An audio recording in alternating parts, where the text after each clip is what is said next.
வணக்கம், நமஸ்தே, ஸ்வாகதம் ஃப்ரெண்ட்ஸ்.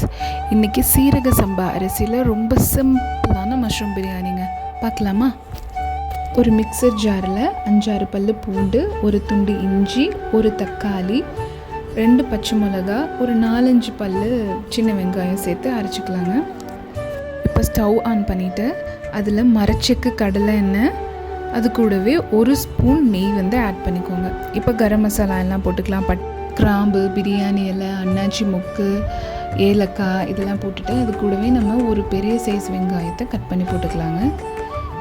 கொஞ்சமாக உப்பு போட்டு நல்லா வதக்கிக்கோங்க. இப்போ ஒரு கைப்பிடி புதினா, ஒரு கைப்பிடி கொத்தமல்லி, கொஞ்சமாக கருவேப்பிலை சேர்த்துட்டு நல்லா இதெல்லாம் வதக்கிக்கோங்க. இப்போ நல்லா இது வதங்கி வந்ததுக்கப்புறமா கொஞ்சமாக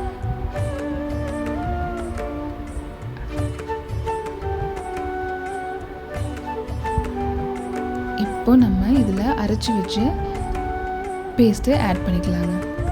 நல்லா மிக்ஸ் பண்ணிவிட்டு இப்போது 2 தக்காளியை, சின்ன சைஸ் தக்காளி நான் யூஸ் பண்ணியிருக்கேன். பெருசாக இருந்தால் ஒரு தக்காளி போதும். அதையும் சேர்த்து நல்லா வறுத்துக்கோங்க.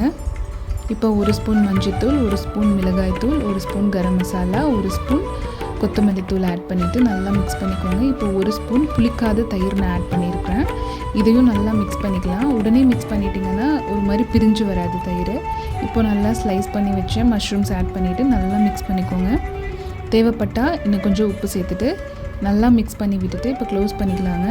தண்ணி ஆட் பண்ணக்கூடாது. இப்போ பாருங்கள், மஷ்ரூமில் இருக்கிற தண்ணியெல்லாம் பிரிஞ்சு நல்லா வந்திருக்குங்க. ஒரு பேசிக்காக பிரியாணி பேஸ்ட் ரெடி. இப்போ நம்ம சீரக சம்பா ரைஸை வாஷ் பண்ணி 1/2 மணி நேரம் ஊற வச்சுருந்தோங்க. அதை இதில் ஆட் பண்ணிவிட்டு 1 கப் ரைஸுக்கு 1.5 கப் தண்ணி போதுங்க. ஏன்னா நம்ம தயிர், மஷ்ரூமில் இருக்கிற தண்ணி எல்லாமே இருக்குது. இப்போ நல்லா கொதி வந்ததுக்கப்புறமா உப்பு டேஸ்ட் பண்ணிவிட்டு க்ளோஸ் பண்ணி வச்சிடலாங்க. ஒரு 2 விசில் வந்தால் போதுங்க. சூப்பரான மஷ்ரூம் பிரியாணி ரெடிங்க. ரொம்ப சிம்பிளாகவும் இருக்கும், ரொம்ப டேஸ்டியாக இருக்குங்க. நல்லா உதிரியாக வந்திருக்கு பாருங்கள். தண்ணியோட அளவு 1.5 டம்ளர் தாங்க. இப்போ நமக்கு சூப்பரான மஷ்ரூம் பிரியாணி ரெடி ஆயிடுச்சுங்க. நான் இது கூட மஷ்ரூம் பெப்பர் ஃப்ரை, கொஞ்சமாக தயிர் பச்சடி வச்சுட்டேங்க. ரொம்பவே டேஸ்டியாக இருந்துச்சுங்க. இது கிட்ஸுக்கும் ரொம்பவே பிடிக்கும். கண்டிப்பாக ட்ரை பண்ணுங்கள்.